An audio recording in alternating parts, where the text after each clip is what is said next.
성부와 성자와 성령의 이름으로 아멘.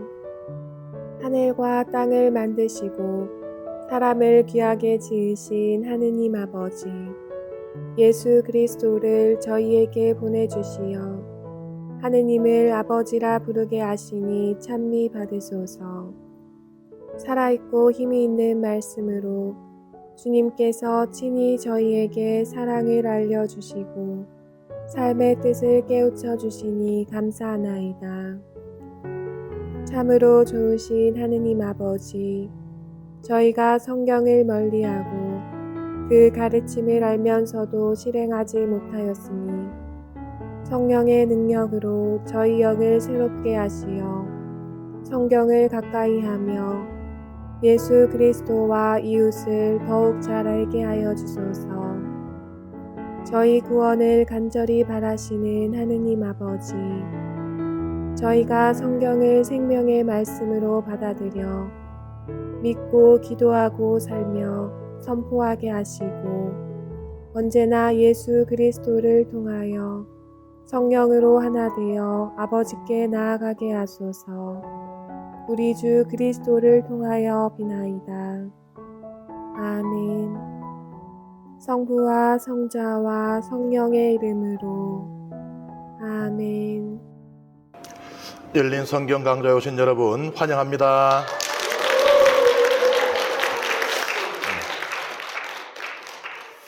항상 느끼는 거지만 두 번째 시간 시작할 때 박수 소리가 훨씬 커요. 집에 갈 시간이 가까워온다. 희망은 사람을 기쁘게 합니다. 모세가 가나안 땅에 들어가지 못합니다. 그 이유에 대해서 신명기는 이렇게 말을 하고 있습니다. 함께 읽습니다. 그때 내가 주님께 이렇게 간구하였다. 주 하느님, 주님께서는 이제 당신 종에게 당신의 위대함과 당신의 뛰어난 능력을 보여주기 시작하셨습니다. 하늘이나 땅에 있는 어떤 신이 당신의 업적과 위협과 같은 일을 할 수 있겠습니까? 부디 저를 건너가게 해주시어 제가 요르단 건너편에 있는 저 좋은 땅, 저 아름다운 산악지방과 레바논을 보게 하여 주십시오. 그러나 주님께서는 너희 때문에 나에게 진노하시어 내 말을 들어주지 않으셨다. 주님께서 나에게 말씀하셨다. 그만 됐다. 더 이상 이 일로 나에게 말하지 마라. 피스가 꼭대기에 올라가서 서쪽과 북쪽과 남쪽과 동쪽으로 눈을 들어 내 눈으로 똑똑히 보아라. 너는 이 요르단을 건너지 못할 것이다. 그에게 힘과 용기를 북돋아 주어라. 그는 이 백성 앞에 서서 건너갈 사람이며 이 백성에게 내가 보는 땅을 상속 재산으로 나누어 줄 사람이다. 그래서 우리는 벳포르 맞은쪽 골짜기에 머물렀다. 여기서는요, 모세가 가나안 땅에 들어가지 못하게 된 이유를 백성의 죄 때문이라고 밝히고 있어요. 백성들이 죄를 지었으니 그 지도자인 모세가 그 죄값을 치른다는 것입니다. 그런데 민수기에 이 내용이 나오는데 민수기는 다르게 이야기를 하고 있죠. 모세 자신의 죄 때문. 민수기 20장. 모세가 교만의 죄를 지었잖아요. 물이 없어서 백성들이 불평을 할 때 하나님께서 모세 보고 그냥 물을 내주어라라고 했는데 모세가 백성들에게 내가 너희에게 물을 주랴 하고는 지팽이로 바위를 똑똑 쳐요. 뭐 자기가 뭐 하는 것처럼 모세가 하느님의 영광을 가렸죠. 그러니까는 자기를 통해서 하느님의 권능이 놀라운 권능이 끝도 없이 쏟아지다 보니까는 어느 순간 자기가 착각을 하게 된 거예요. 마치 이 힘이 나에게 있어서 나오는 것처럼. 이런 교만에 빠졌기 때문에 모세는 적과 꿀이 흐르는 땅에 들어갈 수가 없게 되었다라고 민수기 말하고 있어요. 그런데 신명기는 그게 아니고 백성의 죄값을 대신 치르는 것이다. 그러니까 신명기는 모세를 굉장히 이상적으로 묘사하려고 합니다. 마치 예수님과 같아요, 그죠? 백성의 죄를 대신 짊어지는. 왜냐하면 신명기는 일치가 아주 중요하거든요. 그런데 이 일체 원천으로 누굴 삼고 있는가 하면 모세를 삼고 있습니다. 어차피 지금 이 신명기가 율법을 중심으로 백성을 지금 일시시키려고 하고 있잖아요. 그러면은 율법을 전해준 모세. 유다 왕국은 유다가 중요해요. 유다 지파니까. 북왕국은 뭐 르우벤이 맞으니까, 혹은 에프라임이 가장 강성했으니까 그런 전성들이 중요하죠. 그러니까는 뭐, 야, 우리 유다 중심으로 통합할까? 안 돼요. 야, 우리 그러면 에프라임 중심으로 통합 안 됩니다. 모세 중심으로 한데 모이자. 이게 가능합니다. 그러니 모세를 아주 이상적으로 그릴 수밖에 없는 것이에요. 그런데 그 유다 전성은요, 유다 전성은 민수기의 전성을 따르는 경향이 있어요. 그러니까 모세가 죄를 지어서 가나안 땅에 못 들어갔다. 그래서 유다 전성에 보면요, 모세는 6개의 죄를 지었다 그럽니다. 민수기보다 더해요. 민수기는 하나의 죄를 언급하고 있죠. 근데 유다 전성은 모세 자신이 지은 6가지의 죄 때문에 가나안 땅에 들어갈 수 없었다. 예를 들면은 탈출기 4장 13절에서 하느님께서 모세를 부를 때 어떻게 해요? 모세가 처음에는 거절합니다. 난 못해요. 우리 많은 그 신자들이 사목 임원 좀 맡아주시지요 했을 때 나오는 바로 자동 반사적인 반응. 저는 못해요. 유다인들은 그 죄, 하느님의 부르심에 응답하지 않은 죄. 두 번째는요, 탈출기 5장 23절에 보면 하느님께 불평을 합니다. 불평을. 그러니까 그 또한 감히 어디 하느님 앞에서 불평을. 이러한 죄들을 6가지나 지었기 때문에 모세는 자신의 죄 때문에 가나안 땅에 들어가지 못했다라고 유다 전성은 말하고 있어요. 근데 참 이 3장 23절에서 29절을 읽으면은 참 마음이 짠합니다. 모세가 얼마나 고생을 했습니까? 근데 가나안 땅에 들어갈 수 없는, 정작 자기는 들어갈 수가 없는 거예요. 하느님께 마지막으로 간청합니다. 저를 들어갈 수 있게 해주십시오. 제가 들어가서 하루라도 그 땅에서 살고 죽어도 원망하지 않겠습니다. 그런데 그 기도가 받아들여지지 않아요. 모세가요, 우리가 생각하는 모세의 이미지가 어떻습니까? 성경을 쭉 이렇게 읽어보면 뭐 좀 재미없는 사람, 농담 못할 것 같은 사람, 좀 무뚝뚝하고 좀 엄격하고. 근데 여기 보세요. 모세가 안 하던 아첨을 해요. 하늘이나 땅에 있는 어떤 신이 당신의 업적과 위협과 같은 일을 할 수 있겠습니까? 모세가 안 하던 아첨까지 합니다. 그리고 뭐라 그래요? 제가 요르단 건너편에 있는 저 좋은 땅, 저 아름다운 산악지방과 레바논을 보게 하여 주십시오 라고 했더니 하느님께서, 이게 진짜 저는 이거 읽으면서 좀 기가 막혔는데, 보게 하여 주십시오 했더니 진짜 보여주기만 해요. 지금 요르단강 이 건너편에 아직 가나안 땅 안 들어갔어요. 근데 이게 산악지대거든요. 이게 산 꼭대기에 올라가고 거기서 봐라. 지금도 요르단강 건너편에서 예리코가 보이잖아요. 그죠? 느보산 꼭대기에 올라가면은 거기에서 이 날 밝은 날은 저 예리코가 보입니다. 그래 보여준 거예요. 야, 이거 진짜 눈치 없으면 사람도 아니는데 하긴 하느님은 사람이 아니죠. 우리가 왜 그렇잖아요. 말이 그렇지 뜻이 그렇나. 야, 근데 한 번만 보이도 이러면 그걸 진짜 그냥 보게만 해달라 소리가 아니잖아요. 거기 하루라도 좋으니 들어가게 해달라는 얘기인데 하느님은 진짜로 보여주기만 해요. 참 모세가 좀 딱해요. 불쌍합니다.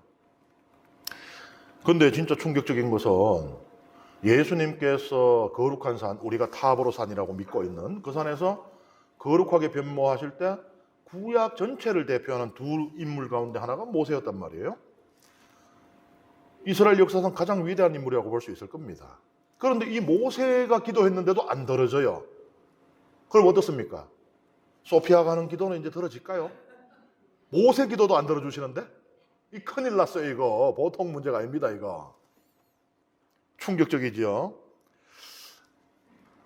성경 주석가들도, 그냥 민수기처럼 모세가 죄를 지은 이야기, 혹은 뭐 신명기에서 뭐 백성의 죄 때문에 모세가 이제 가나안 땅에 못 들어가는 걸로 끝났으면은 뭐 그거는 뭐 모세 자신의 죄 때문이든지 아니면은 백성의 죄를 대신 짊어진다는 그냥 해석하면 끝내면 됩니다. 근데 모세가 하나님께 간청을 마지막 기도를 드렸는데도 이게 안 되는, 이게 이제 문제가 되는 거예요. 이걸 어떻게 이해해야 되는가? 어떻게 해석해야 되는가?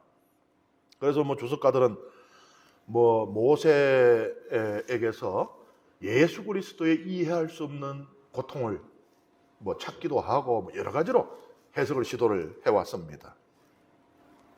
그런데 모세하고 예수님이 직접적으로 연결되기는 좀 어려운 부분이 있죠.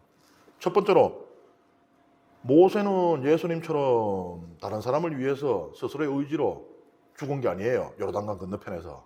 그냥 못 들어가게 하니까 그냥 거기서 죽은 거예요. 그 다음에 두 번째로 모세의 죽음으로 무엇이 이루어졌는가를 보면 예수님의 죽음으로는 구원 사건이 일어나잖아요. 근데 모세의 죽음으로 그게 일어나나요? 그건 아니죠. 그 다음에 세 번째 이유, 모세가 백성의 죄를 짊어지고 죽을 이유, 이 가나안 땅에 못 들어가고 죽을 이유가 없어요. 왜? 우리는 성경을 이미 읽었죠. 하느님께 반기를 든 백성들, 그들은 이미 자기들의 죄값을 치렀어요. 무모하게 가나안 땅으로 들어가려고 하다가 수많은 이스라엘 백성이 칼에 맞아 죽었고, 그 다음에 광야를 40년 동안 방랑하면서 그 세대는 다 죽어 사라졌어요. 그러니까 백성은 이미 자기들의 죄값을 다 치렀습니다. 그러니까 모세가 백성의 죄를 짊어질 이유가 없는 거예요. 그래서 모세하고 예수님을 연결시키는 시도는 무리하게 보이고 있습니다. 그렇다면 이 모세의 이 기도가 들어지지 않은 이것을 통해서 우리는 무엇을 생각해야 하는가? 하느님은 은총 자판기가 아니라는 것이에요. 기도를 넣으면은 은총이 나와야 되는 자판기가 아니라는 겁니다. 커피 자판기도 가끔씩 골라면은 커피 안 내놓잖아요. 돈만 먹고. 하물며 하느님이 그냥 은총 자판기, 축복 자판기라 가지고 기도만 넣으면 나오는 게 아니라는 거예요. 하느님은 전적으로 자유로운 분이시라는 겁니다. 인간이 그분을 규정하거나 구속할 수 없는 전적으로 자유로운 분이시라는 거예요. 욥기에도 이 사상이 나오죠. 욥이 왜 내가 죄진 것도 없는데 이 고통을 당해드냐고 빠락빠락 하니까 하느님께서 폭풍 속에서 나타나셔서 욥한테 하는 말씀이 그 길게 말씀을 하시고 난해한 부분인데 결국 한마디로 말하자면은 네가 내 생각을 알 수 있느냐? 내가 왜 하는지 혹은 내가 왜 안 하는지 내 맘이지 이러한 신인 나를 너는 받아들여야 한다. 이것입니다. 내가 하느님의 마음속을 알아요. 하느님의 생각을 알아. 하느님을 어떻게 다뤄야 하는지를 알아요.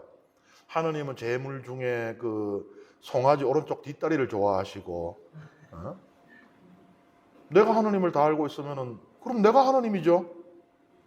하느님이 내 머릿속에 들어와 있는데 내가 말하자면 하느님을 내가 조정할 수 있는데 하느님, 자 송아지 뒷다리 갖고 왔어요. 자 이래 버리면은 내가 하느님이지. 하느님은 전적으로 초월적이고 자유로운 분이라는 것을 이 모세의 기도가 드려지지 않는 이 충격적인 사건을 통해서 우리는 배울 수가 있는 겁니다. 심지어 모세조차도 가장 훌륭한 유다인이라고 말할 수 있겠죠. 가장 위대한 유다인이라고 말할 수 있겠죠. 심지어 모세조차도 자기가 원하는 대로 하나님을 움직이지는 못한다는 겁니다. 우리는 어떻게 보면은 모세는 그 가르침을 우리에게 주기 위해서 요르단 건너편에서 죽어야 했는지도 모릅니다. 이제 이스라엘 백성은 모세 없이 가나안 땅에 들어가야 돼요. 모세 말고 지도자가 없어요. 심지어 모세의 지도자로서의 그 자리, 그 권위에 도전하고자 했던 아론, 미리암이 어떻게 됐어요? 막 피부병 걸리고 막 난리 났었잖아요. 감히 어디 모세하고 겸상을 하려고 해? 막 이래 됐잖아요. 그 누이고 형제인데도. 이스라엘에는 모세 외에는 다른 지도자라는 것은 존재하지 않았습니다. 근데 이제 모세 없이 가나안 땅에 들어가야 돼요. 다시 말하자면은 이제 하느님과 백성을 이어주는 매개체가 없어진 겁니다. 이때까지는요, 모세가 따라랑 아예 하느님, 아예 알겠습니다 하고, 자 띠릭띠릭 동민 여러분, 하느님으로부터 말씀이 왔는데, 그래 해줬는데 없어요. 백성 가운데 누구도 그 일을 대신할 수가 없습니다. 말하자면 대체 불가, 유일무이한 존재, 그가 바로 모세인 것이거든요. 그런데 뭐가 있어요? 모세가 죽어간 율법이 남아 있습니다. 이제는 백성 스스로가, 각자가 이 율법 안에서 하느님의 뜻을 찾아 나가야 돼요. 말하자면은 새로운 시대가 열리기 시작합니다. 모세가 죽음으로써 이제 모든 백성 각자가 하느님께로 스스로 나아가는 새로운 종교가 시작이 되는 것이에요. 신명기가 유배 후에 써져졌다 그랬어요. 그죠? 이 시점으로 뭐가 탄생하기 시작하는가 하면은 성경에 문학이 여러 종류의 장르가 있어요. 그죠? 오경도 있고 예언서도 있고 뭐 지혜문학도 있고 한데 지혜문학이 탄생하기 시작합니다. 지혜문학은 제도적인 거, 법적인 거, 뭐 구조적인 거, 조직적인 거 이런 걸 다루지 않죠. 지혜문학 뭐 잠언, 전도서, 뭐 고헬레, 뭐 집에서 이런 거 읽어보세요. 그런 거 아니죠. 각자의 내면과 관계되고 있어요. 내면을 건드립니다. 각자의 마음 안에서 하느님을 어떻게 만나는지 이게 주 관심사가 되는 거예요. 이 신명기에 오늘 우리가 지금 방금 전에 읽은 이 모세의 죽음으로부터 시작되는 이 내면화, 영성화, 그것이 성경 문학 장르로 드러나기 시작하는 것이 이 지혜문학이라고. 물론 이제 지혜문학의 이 뿌리를 찾자면은 오래 올라갑니다. 뭐 솔로몬도 지혜 전성에 속해 있고.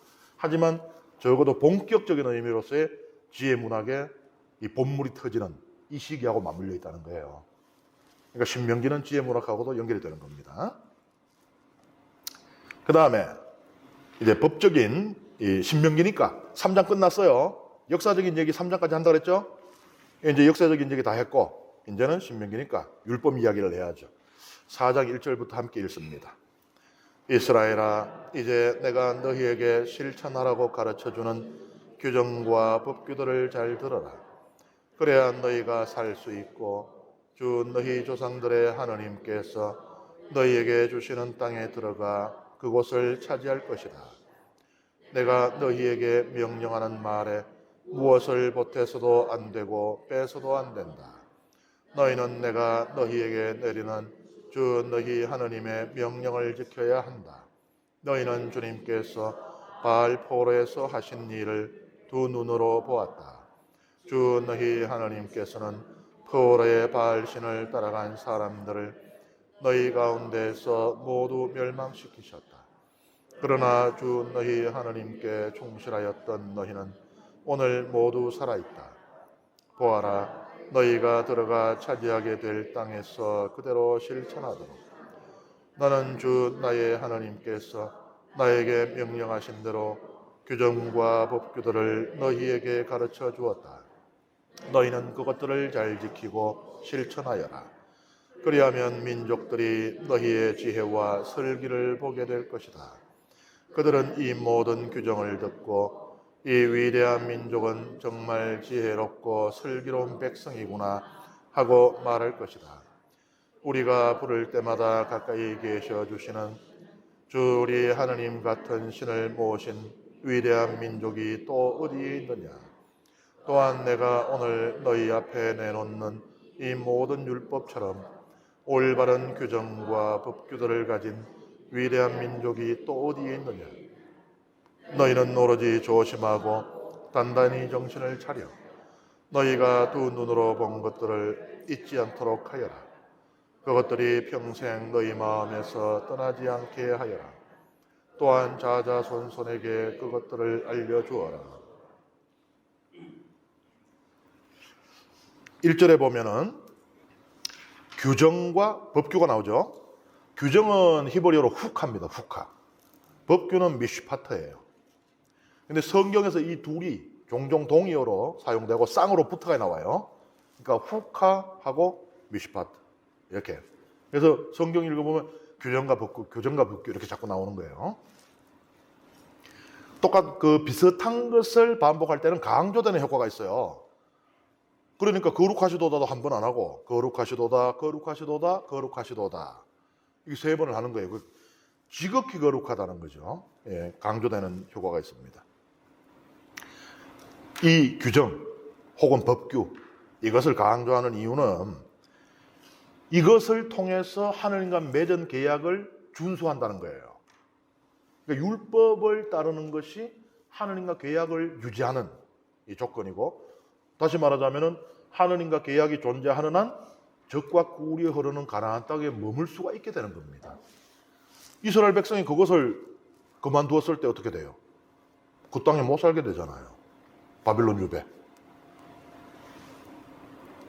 여기 보면은 우리가 뭐가 좀 익숙한 듯 보이는 구절이 있어요.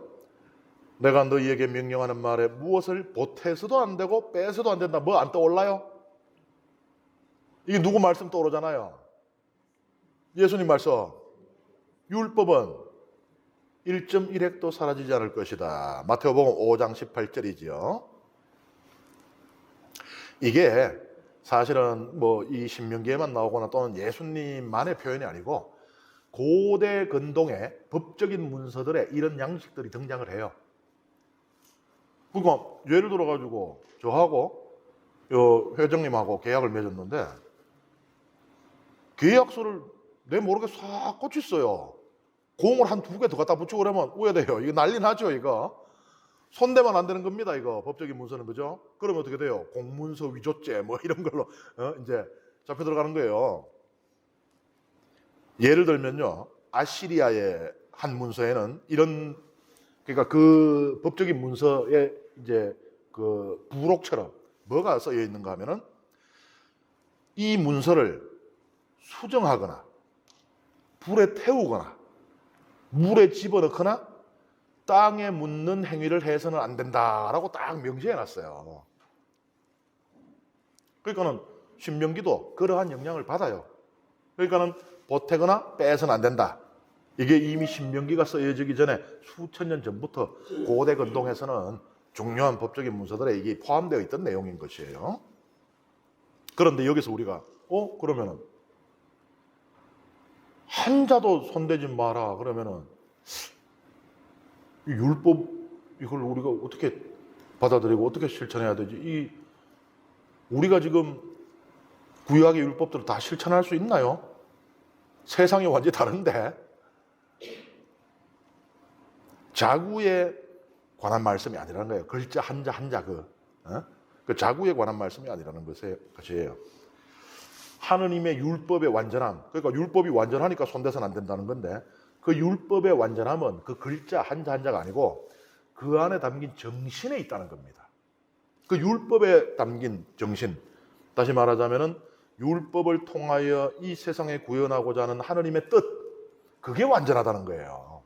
예수님께서 1.1획도 사라지지 않을 것이다 했을 때도 마찬가지입니다. 그 정말로 그 율법 602조의 그 한자가 아니고 그 안에 담긴 정신. 그 예수님은 실제로 그것을 설명해 주시잖아요. 살인하지 말라는 계명의 한 글자가 뭔지. 그걸 살인이 아니잖아요. 바보 멍청이라고도 하지 말라 그러잖아요. 그 안에 담긴 정신, 한자는 형제애, 사랑.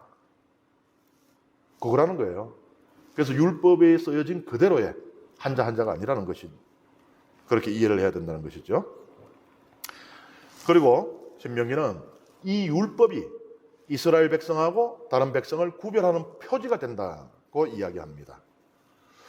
고대 근동에서 법이요. 우리는 오늘날 법에 대해서 어떤 생각을 많이들 하시는지 모르겠는데 고대 근동에서 법이라 그러면요. 요새는 법하는 사람들, 그러니까 법에 대한 이해 혹은 법하는 사람들에 대한 이해 어떻습니까? 참 못된 놈들, 나쁜 놈들, 머리만 좋아가지고 뭐 좀 그런 인식이 있죠. 말하자면은. 그런데 고대 근동에서는요, 법 그리고 법을 집행하거나 관장하는 사람들은 대단한 존경을 받았어요. 그 법으로서 단순히 그냥 질서, 사회 질서든지 혹은 뭐 종교 질서든지 혹은 가정의 질서든지 질서 유지가 되기 때문만은 아닙니다. 그거는 이제 그 사람들의 공헌이죠, 공헌. 그 사람들 하는 일 때문에 존중하는 거죠. 우리가 왜 경찰관들 이런 분들도 아이고 참 수고 많으십니다 하는 게, 아니 우리 치안을 또 질서를 유지하고 주고 하니까 그 하는 일 때문에 그렇잖아요. 그런데 고대 근동에서는 법에 대해서는 그것만이 아니었어요. 아이고 그래 좋은 법을 만들어 가지고 그 법을 공정하게 잘 실행해 주시니까 우리가 이렇게 편하게 삽니다. 고맙습니다. 이것만이 아니고 이걸 넘어섭니다. 법이 뭔가 하면요, 모든 지혜의 집약체예요. 그러니까 법을 다루는 사람은 현인입니다. 현자. 그러니까는 법을 다루는 사람이 그냥 아이고 머리 좋아가지고 검사 되셨으니까 아이고 참 아이고 대단하시네. 아이고 소년급제하시고 아이고 참 대단하시네. 이게 아니고, 말하자면은 이 세상의 이치를 꿰뚫고 있는, 인생의 지혜를 갖고 있는, 그러니까 존경받아 마땅한 큰 스승들이었던 겁니다. 그러니까 고대에서 법이라는 거는 오늘날 우리가 현대에 생각하는 이 법하고는 좀 이해가 다르죠, 그죠? 법이 지혜의 집약체. 하느님께서 주신 법은 하느님의 지혜를 드러낸다는 겁니다. 어떤 인간의 지혜도 따라올 수가 없는. 그러니 이스라엘은 후발 국가예요, 그죠? 기원전 1022년이나 돼가지고 이제 사울이 임금이 되고, 실질적인 이스라엘의 역사는 다윗 임금 시대로부터 봐야 되니까, 그보다도 수천 년 전에, 뭐 3,000년, 4,000년 전에, 아카드, 수메르, 우르, 뭐 이런 도시 국가들부터 해가지고, 이집트, 그 어디서부터 시작됐는지도 알 수 없는. 거기 다 법들이 다 있었어요. 그런데 그럼에도 불구하고 이 하느님의 법을 따라올 수 있는 법이 없다는 겁니다. 하느님의 지혜가 그 안에 들어있기 때문에. 그래서 사람들은 그 율법을 보면서 우와, 하느님이 있구나. 우리가 신앙 체험이라는 것을 어떤 때는 이제 육감적으로 많이 원하잖아요. 저도 뭐 소시적에 신학생 때 그런 기도를 드린 적이 있는데, 하나님께서 계시고 저를 사제가 되기를 원하신다면 이 제대에 있는 촛불을 끄뜨려 달라는 그런 기도를 한 적이 있는데 안 꺼졌어요. 꺼졌으면 제가 아주 위험했을지도 모릅니다. 제가 지금 어떤 존재가 되어 있을지 저도 몰라요. 그런데 우리 살다 보면 그런 거 있잖아요. 하나님께서 표징을 예수님 시대 유다인들도 그랬잖아요. 표징을 보여주시오. 내가 육감적으로 만지고 보고 듣고 할 수 있는 그런 것들을 통해서 우리는 하나님을 만나려고 하죠. 그런데 신명기는 뭐라고 말합니까? 하나님의 법 안에서 하나님의 숨결을 느낀다라고 이야기를 하고 있는 거예요. 지금 여기 계신 여러분들 왜 이 밤중에 여기까지 와서 여기서 이 강의를 듣고 계세요?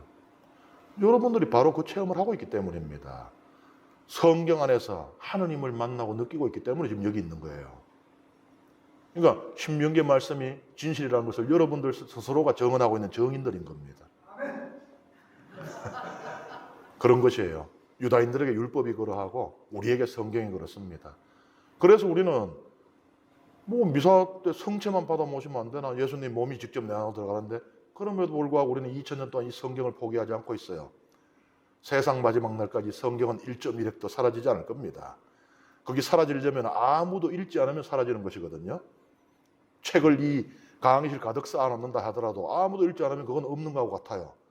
그런데 세상 종말 때까지 1.1획도 사라지지 않을 겁니다. 그 마지막 순간까지 우리는 성경을 손에서 놓지 않을 것이기 때문에 그래요. 그 안에서 우리는 하나님을 만나는 겁니다. 신명기 2000년이 넘는 시간을 뛰어넘어서 우리하고 지금 공감하고 있죠. 만나고 있습니다. 그 다음에 이제 호렙산 시나이산에서 이 율법이 계명이 주어지는 그 장면을 우리가 다시 볼 수 있게 됩니다. 함께 읽습니다. 너희가 호렙에서 주 너희 하느님 앞에 서 있던 날 주님께서 나에게 말씀하셨다. 백성을 나에게 불러 모아라. 내가 그들에게 내 말을 들려주어 그들이 이 땅에 사는 동안 늘 나를 경외하는 법을 배우고 그들의 자손들도 가르치게 하겠다. 그리하여 너희가 하늘 한가운데까지 치솟는 불길에 휩싸였다. 그런데도 어둠과 짙은 구름이 깔려 있었다. 그때 주님께서 불 속에서 너희에게 이르셨다. 너희는 말씀하시는 소리는 들었지만 어떤 형상도 보지 못하였다. 너희는 소리만 들었을 뿐이다. 그분께서는 너희에게 실천하라고 명령하신 당신의 계약을 곧 십계명을 너희에게 선포하시고 그것을 두 돌판에 써주셨다. 또한 그때 주님께서는 너희가 건너가 차지할 땅에서 실천해야 할 규정과 법규들을 너희에게 가르쳐 주라고 나에게 명령하셨다. 여기 보면은 첫 구절은 사실과 달라요. 지금 모세가 가나안 땅에 들어가기 직전에 그 세대에게 하고 있는 이야기인데, 너희가 호렙산에서, 그러니까 시나이산에서 주 하느님 앞에 서 있었다라고 이야기를 하면은 이 역사적으로 이거 틀린 사실이 되죠. 왜냐하면은 거기 서 있던 세대는 요수와 칼렙 빼고 다 죽었잖아요. 지금 이 사람들은 거기 없었어요. 그런데 모세가 이 이야기를 하고 있어요. 마치 이 백성이 그 자리에 있었던 것처럼 전성되는 기억을 통해서 사건의 현재화가 이루어지는 겁니다.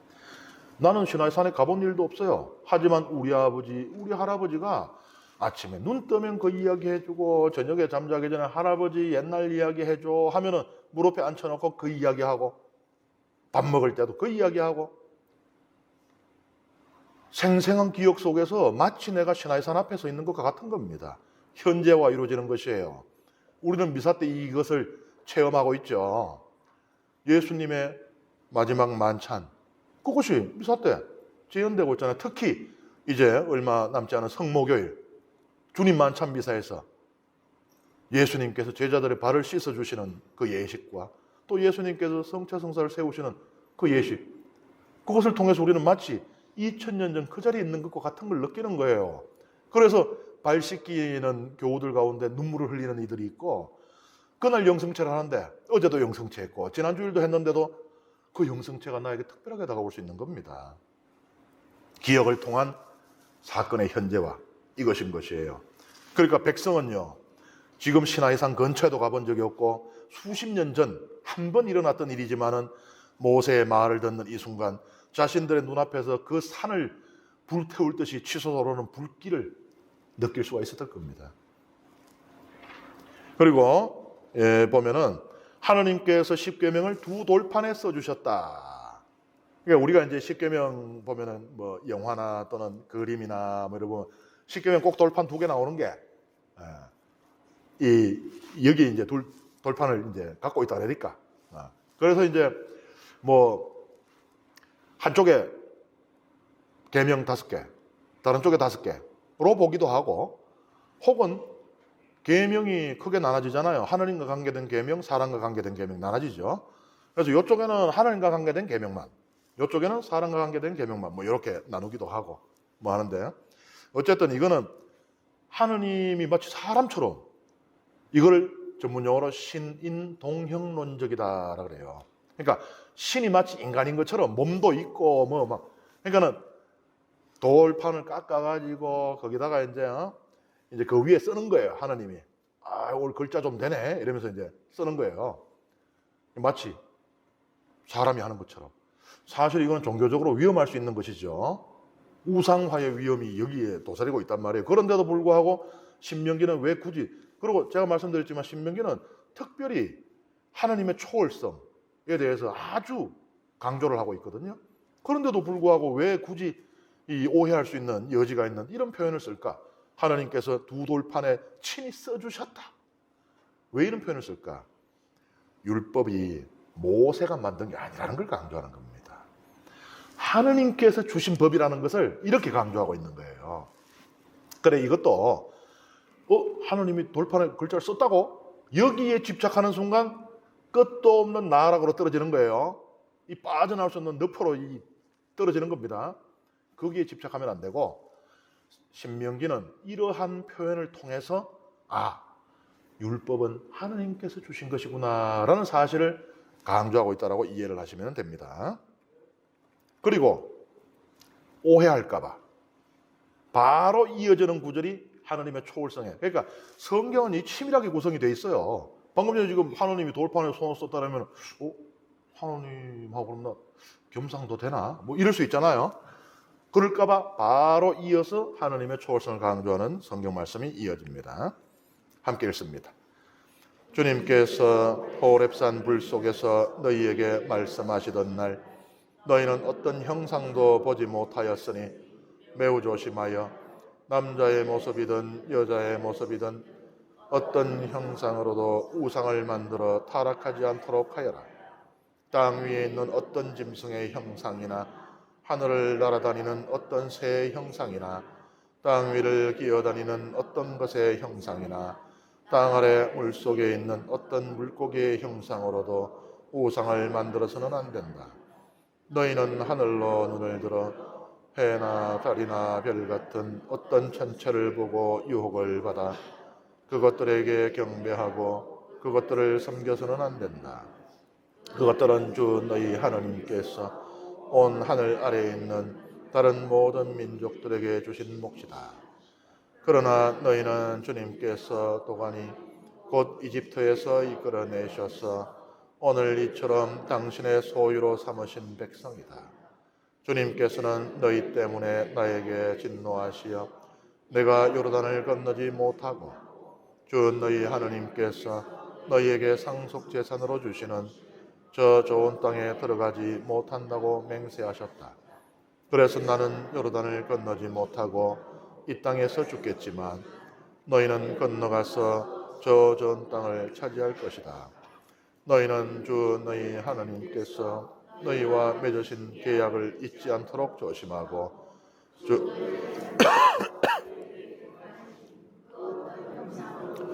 우상을 만들지 않도록 조심하여라. 주 너희 하나님은 태워버리는 불이시며 질투하시는 하나님이시기 때문이다. 너희가 자손들을 낳으며 그 땅에서 오래 살게 될 때 너희가 어떤 형상으로든 우상을 만들어 타락하거나 주 너희 하나님의 눈에 거슬리는 악한 짓을 저질러 그분의 분노를 일으키며 내가 오늘 너희를 거슬러 하늘과 땅을 정인으로 세우는데 너희가 요르단을 건너가 차지하려는 저 땅에서 너희는 반드시 망할 것이다. 너희는 그곳에서 오래 살지 못하고 반드시 멸망할 것이다.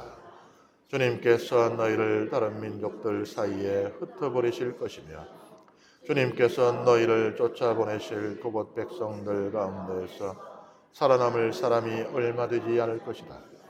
너희는 거기에서 사람의 손이 나무나 돌로 만든 신들 곧 보지도 못하고 듣지도 못하며 냄새도 맡지 못하는 신들을 섬길 것이다.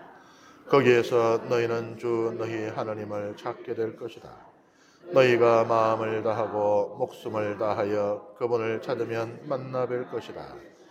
너희가 공경에 빠지고 이 모든 일이 너희에게 닥치면 마침내 너희는 주 너희 하나님께 돌아가 그분의 말씀을 잘 듣게 될 것이다.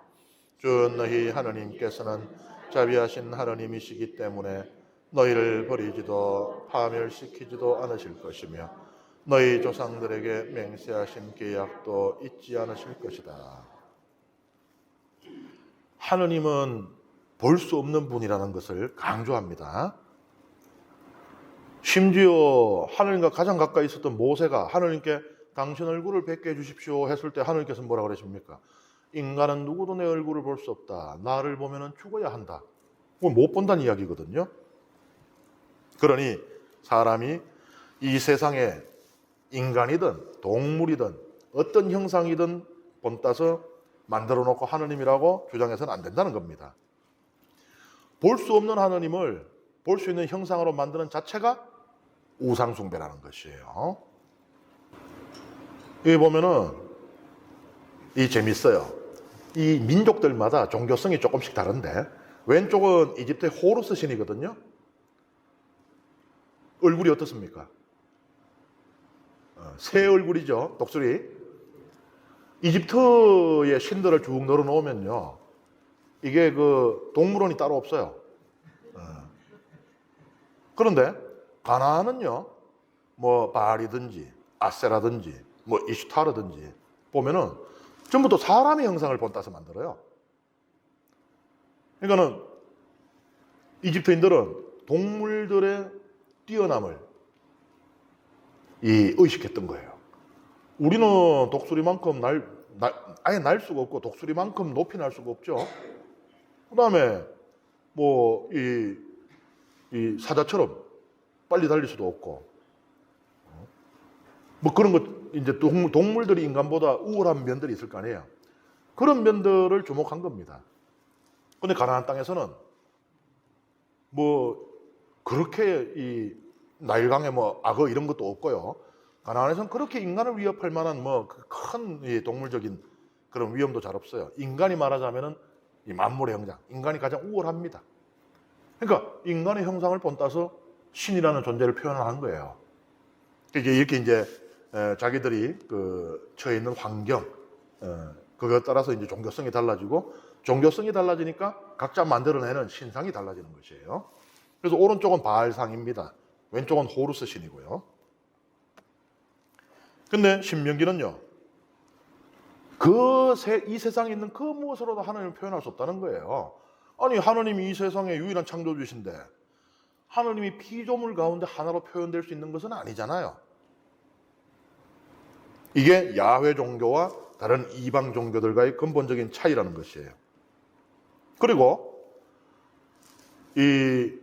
뭐 어떤 형상을 본따서 만들어 놓고는 신이라고 섬기기도 했지만은 아예 자연 자체를 신으로 섬기기도 했습니다. 대표적인 게 천체, 태양. 태양은 이집트에서 이집트 주신이요, 동물이 아니에요. 말하자면 그 밑에 있는 신분들은 죄다 동물입니다. 뭐 독수리, 고양이, 뭐 파리, 뭐 빌거 다 있어요. 근데 주신은 태양신, 라 혹은 레라고 하는데요. 태양이에요, 주신이. 그리고 이 메소포타미아에는요, 이 난나라고 하는 여신이 있어요. 이 달의 신입니다, 달의 신. 그러니까 천체 자체를 신으로 섬기기도 했던 것이에요. 그러니까 밤은 위험하거든요. 밤이 위험해요, 그죠? 요새는 밤이라는 게 거의 없잖아요. 어딜 가도 다 뭐 도로에도 다 불 켜져 있고, 뭐 밤이라는 게 시간이 이제 늦은 시간이지 고전적인 그런 밤이란 개념이 잘 없어요. 우리 어릴 때만 해도 생각해봐요. 밤은 어때요? 무서워서 변소를 못 가요. 그래서 요강 갖다 놔야 되는 거예요. 근데 그런 밤이 지금 사실상 사라졌잖아요. 근데 그 두렵던 밤, 그리고 밤은 악의 세력이 가장 왕성하게 활동하는. 그래서 제자들이 갈릴레아 호수에서 풍랑을 만나가 노를 못 젓고 이러고 있을 때 이게 저녁에 출발했는데 계속 역풍이 부니까는 밤새 새벽까지 그만 하니까 이제 두려움이 극에 이르게 된 거예요. 야, 이거 밤 깊어지기 전에 빨리 빠져나가야 되는데 하는데 그만 밤이 깊어져 버렸으니까 큰일 났다 이제. 모든 조건이 딱 같이 된 거예요. 악의 활동이 가장 왕성한 시간인 밤 시간. 거기에다가 악의 원천이 있다라고 믿어지는 물속, 깊은 물속 그 위에 거기 있으니까는 큰일 났다 하는데 예수님이 저벅하니까 이래 된 거예요. 그런 놀이 안 했어요? 어렸을 때 뭘 갖고 이래 무서운 얘기, 귀신 얘기 뭘 갖고 하잖아요. 이불 이래 속에 뒤집어 쓰고. 그래놓고는 꼭 보면 장난치는 거 있어요, 그죠? 막 무서운 얘기 한참 하다가 친구 중에 하나가 밖에서 창문 톡톡톡 두드리는 거지. 내하고 짜고. 그래 된 거예요. 그 밤을 무엇이 물리치느냐? 태양이 동쪽에서 탁 떠오르기 시작하면은 평화와 위안이, 안도감이 몰려드는 것이죠. 태양보다 중요한 게 없어요. 그리고 그 떠오른 태양은 만물을 살립니다. 모든 것은 태양이 있어야 살잖아요. 식물도 인간도 다 태양 못 받으면 살 수가 없잖아요. 그리고 그보다 중요한 건 없어요. 아무리 뭐 동물들 중에 뭐 힘세고 뭐 날고 빠르고 뭐 해도 이 태양보다 중요한 거 없어요. 그러니까 태양신이 주신이고요. 메소포타미아는 이 농사를 많이 짓단 말이에요. 그 사람들이 농경을 했거든요. 그 옛날에 세계 최초의 맥주 제조에 대한 기록도 메소포타미아에 남아 있어요. 근데 이 농사 지으려고 그러면은 달 빼고는 이게 안 되는 겁니다. 달에 월식이 일어나는 것을 보면서 가뭄을 예측할 수 있고요. 그러니까 농사 짓는 사람들 이 태양력만 갖고 농사 못 짓는 거예요. 이 달이 중요합니다. 그러니까 달의 신, 이 난나가 중요했죠. 이렇게 이제 숭배를 했는데 이스라엘 백성은 그러면 안 된다는 겁니다. 이 땅에 있는 어떤 피조물이든지 심지어 저 하늘에 있는 천체도 우상으로 숭배하면은 안 된다는 거예요. 그럼 어떻게 되느냐? 약속받은 땅에서 쫓겨난다는 겁니다. 실제로 그런 일이 벌어졌죠. 이스라엘 백성이 우상 숭배를요, 처음에는 몰래 숨어가야 하다가 나중에 대놓고 해버렸어요. 예루살렘 성전 안에다가 우상들 갖다 세워놨어요. 그것도 처음에 양심이 있어가지고는 저 기팅 이런 데 놔뒀다가 나중에는요, 아유, 이거 뭐 자리 좀 바꿉시다. 하느님의 제단을 갖다가 저 북쪽 비론박으로 밀어놓고 우상들을 갖다가 이 센터에다가 쫙 갖다 놓고 이 짓거리를 했어요. 그러니 가나안 땅에 머물 수 있겠어요? 없겠어요? 신명기 신학에 따르면 못 머무르는 거죠.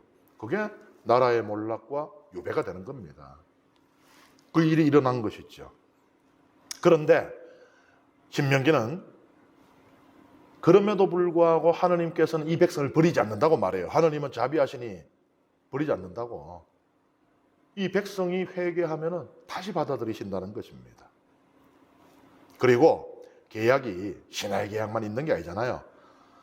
신하의 계약보다 더 먼저 오래전에 맺은 계약이 하나 있어요. 그게 뭐냐? 하느님께서 아브라함을 통하여 이스라엘 후손들과 맺으신 계약이에요. 그게 회심의 한 수예요. 그게 살립니다. 신하의 계약은 쌍무 계약이에요. 양쪽이 다 의무가 있어요. 하느님은 하느님으로서 해야 될 의무가 있고 백성은 백성으로 해야 될 의무가 있어요. 쌍무 계약이에요. 이거는 한쪽의 의무를 위반하면 깨집니다. 그런데 아브라함하고 맺은 계약은요, 일방적인 계약이에요. 그 계약을 가만히 들다 보면 하느님께서 하실 것만 있고 아브라함이 할 것은 없어요. 아브라함 네가 이렇게 한다면, 네 후손들이 이렇게 한다면 내가 너희 하느님이 되리라. 아브라함 네가 뭘 갖다 바치면은 내가 네 후손을 별처럼 많게 하리라. 이게 없어요. 그냥 내가 다 퍼줄 테니까 너는 받아 묻기만 해라. 이 계약이 원초적인 계약이 있잖아요. 그러니 신하의 계약은 깨졌습니다.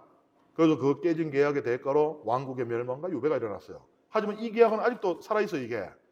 그러니 여기에서 백성이 회심하면은 이 계약이 효력을 발동하는 거예요. 그래서 이스라엘 백성은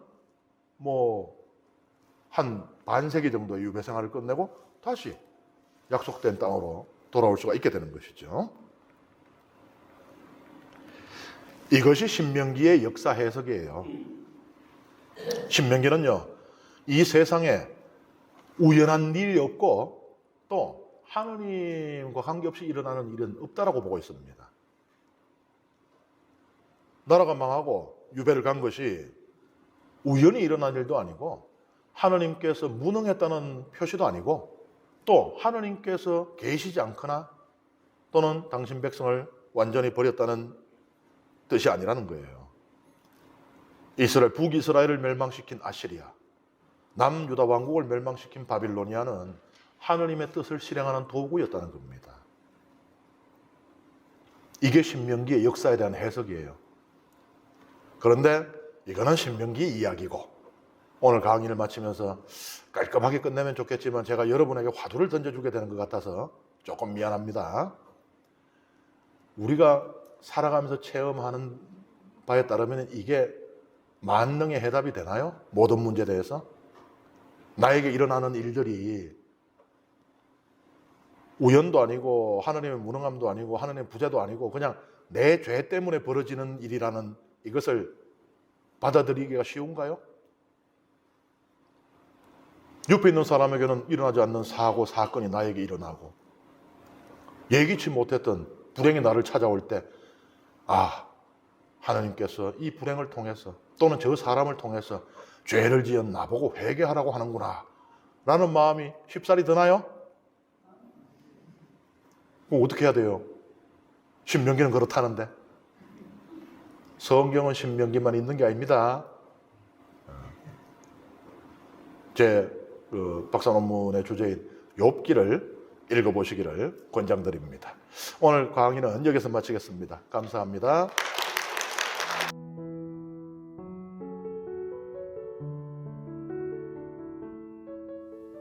성부와 성자와 성령의 이름으로 아멘. 영광이 성부와 성자와 성령께 처음과 같이 이제와 항상 영원히 아멘. 성부와 성자와 성령의 이름으로 아멘.